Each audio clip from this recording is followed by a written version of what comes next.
The man on the cover of Black Flags, Joby, who is he? So that's Abu Musab Zarqawi. He's, I really call him the godfather of ISIS. Every major innovation you see ISIS do today, from its suicide bombings to its beheadings of people wearing orange jumpsuits, it all started with him more than 15 years ago. And what do we know about him? Well, he's probably the most unlikely person to lead a terrorist movement you'd ever come across. He was a high school dropout, he was a thug, a thief, he had tattoos, he was a heavy drinker. But he ended up getting religion and went off to Afghanistan to fight the communists there and came back a changed man. Same sort of scenario we see with some of these ISIS fighters today. But he ended up deciding that the big battlefield between ISIS in the West, or the Islamists in the West, was going to be in Iraq. So he positioned himself to be there, and he was ready for when our troops came in 2003. Where did he grow up? Well, he was a Jordanian, and again, a troublemaker, somebody who never really amounted to anything.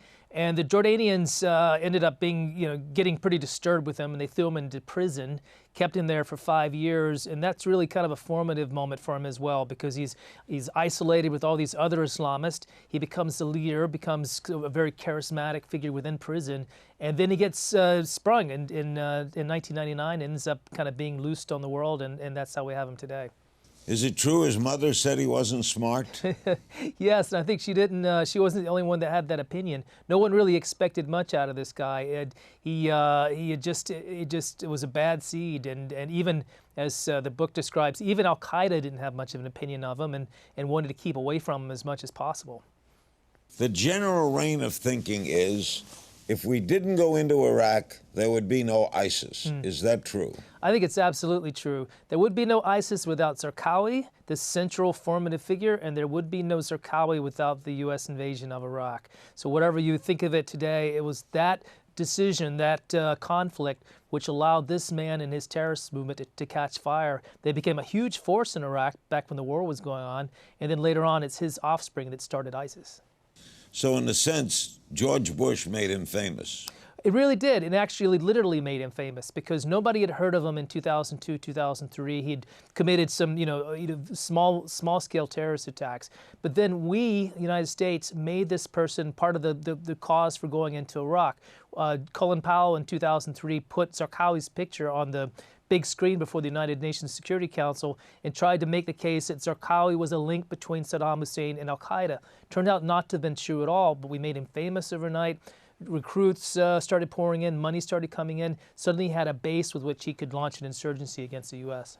Why, Joby, was he so effective? He did a couple of things which were really smart in hindsight. One was that he brought together these radical Islamists, the religious fanatics, and melded them together with these disaffected Iraqis, the generals and colonels who were no longer employed because the Bush administration dissolved the Iraqi armed forces, the Ba'athist politicians who were no longer in power. These all came together, so you had kind of the crazies, and then you had the logisticians and the guys who knew how to get things done, knew how to build bombs and that sort of thing.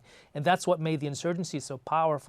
And then Zarqawi very smartly decided to try to start a civil war between Sunnis and Shia inside Iraq, and he succeeded. And that just put us in the middle of a shooting war and made our problems much worse. So he wasn't so stupid. Yeah, it turns out he had actually a pretty good brain for strategy, because he did exactly the things that would make things horrible for us. Attacking the Red Cross, for example, the UN security of the UN people in Iraq. Everybody who could have given us some cover for being in Iraq and tried to help us make a transition, he would attack them, drive them out of the country. So it's just us left standing with the bag, and then went after us as well. How was he killed? Well, we finally got his number. It took 3 years, and this was like a #1 priority for U.S. forces in Iraq, because he was causing all kinds of mayhem. We were desperate to get him. Lots of money was put on, into an effort to pursue him and to kill him. And it was actually a combination of really good security, a really good intelligence at the end, special forces operators, a very small group really, not big numbers of troops, but a very small surgical group that went after his people night after night after night, finally found his safe house, and they took him out with an airstrike. When was that? That was in 2006, so it was right at the height of the insurgency, when people were dying by the thousands in Iraq, and Zarqawi had a lot to do with that. But in 2006, we managed to kind of put a stake in his heart, and then another year and a half after that, his organization was pretty much on the rocks. Your book, Black Flags, The Rise of ISIS, contends that two presidents kept this going. Why didn't his death end it? Well, you know, his people were very devoted. They were devoted to the idea of not just the group, but the idea of a caliphate. And this is something we see when ISIS really comes to flower a few years later. But the idea of building this Islamic holy empire. And this idea has been sort of a driving force, a motivator for many of his followers. And it's a tough idea to fight because it appeals to a lot of people, not just the radicals, but some ordinary Muslims as well. Now, how did the Obama administration continue to, in a sense, enable it? Yeah, well, a couple of problems happened. One was, of course, we got out of Iraq, which was something that you could argue we were eventually going to do anyway. But that did create a problem in the sense of a security vacuum that the Iraqi armed forces were not able to handle. So suddenly you see these remnants of Zarqawi's old network started to spring up again and start to make problems. The real trouble happened when Syria began, the Syrian uprising, the civil war there. And the United States, as a matter of policy, decided really not to get involved in it in a serious way, decided to let things kind of play out on its own, to take its own course. And you ended up seeing really bad groups, really terrible actors like ISIS begin to move into Syria just because they wanted to take advantage of the security vacuum so they could rebuild themselves and give themselves and their followers a new cause. Who's the current leader? So there's a guy there now who's called al-Baghdadi, and he was one of the acolytes, one of the followers of Zarqawi back when he was running the thing. Like Zarqawi, he spent time in prison. This was kind of a training ground, the university for jihadists that you see time and time again, that incarceration actually sometimes makes these guys worse. But once Zarqawi was killed, he was a religious scholar. He was someone who had ideas about trying to, give religious cover to the terrible things that they wanted to do. And he ends up rising through the ranks because of his scholarship and also because other people in the movement kept dying, and he just rose to the top because other people were being killed. He's running it now, and he's kind of a backseat driver. He doesn't really doesn't seem to have hands-on with most of the daily operations, but he's kind of the spiritual leader and advisor of the group today. Why is ISIS so vicious?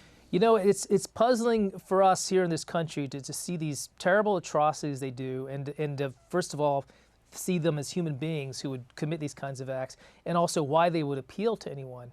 Well, a few things that Zarqawi figured out and ISIS practices today is that extreme violence works. It doesn't win you love, but it wins you respect, and it excites your base, the really fanatical people that like your message anyway. It actually inspires them and drives them to your cause. So they found time and time again, you can see parallels actually in politics today. So the more outrageous you are on the public stage, the bigger your profile, the more people pay attention to you, and it works in some weird way. How would you compare ISIS to al-Qaeda's Syrian affiliate? Well, you know, al-Qaeda and ISIS have been on the outs for a long time, and this is a rift that actually dates back from Zarqawi's time. You know, al-Qaeda's idea is, you know, one day in the distant future we'll build this caliphate, but right now the goal is to strike the West, to drive the Western countries out of the Middle East, let us take care of our own business. But ISIS has been all about building a caliphate right now, not waiting for some future time, and about using the most extreme means to make it happen. Some of the things that you see, ISIS do, the beheadings, these mass executions, they're actually as disgusting to some of the al-Qaeda leaders as they are to us. And they've warned ISIS again and again, don't do this. It's bad for the brand. It drives people away. And ISIS just ignores them and just does what it wants to do. What can we learn from the rise of ISIS? Well, a couple of things jump to my mind. One is that the worst thing from an international security standpoint is a vacuum. Nature abhors a vacuum.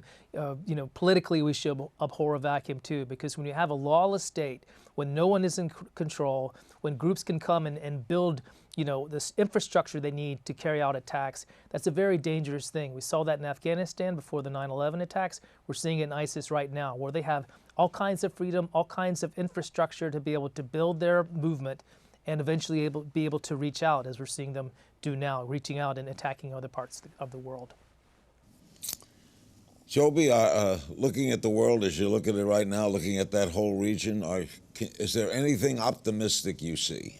Well, I do think that we're eventually going to see the end of ISIS in its sanctuary, that it's now alienated so many people from so many different parts of the world, from the Russians to the Iranians to, for even Sunnis now rising en masse to try to take these people on. So it will take some time, but eventually we're going to see an end to this caliphate that they've built.